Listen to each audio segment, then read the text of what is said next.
In this video, you'll learn how to create a paid API service using Claude Code. By following this tutorial, you will set up your environment, create a minimal API script, and run that script effectively. Start by preparing your environment, open PowerShell, and create a new directory for your project by typing memschedule Claude Paid API and pressing enter. After that, navigate into this directory with the command cd told paid API. This will ensure that all the following steps occur within the correct folder. Next, initialize a new node.js project by running npm init-y. This command creates a package.json file with default settings, which is essential for managing your project dependencies. Following this, install the required packages by executing npm install at anthropic.ai/Claude Code Stripe. The first package is the AI engine, while the second package is used to handle payments and subscriptions. Now, you need to set your environment variables in the PowerShell session. Enter the command $env, anthropic _API _Claude key to set your Claude API key. Then set your Stripe secret key by typing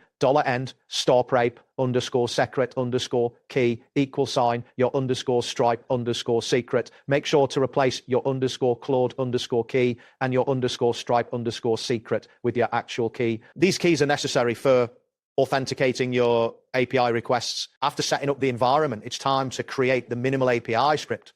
Use the command new item API.ps1 quote to create a new PowerShell script file named API.ps1. Open this file in a text editor and paste the provided code.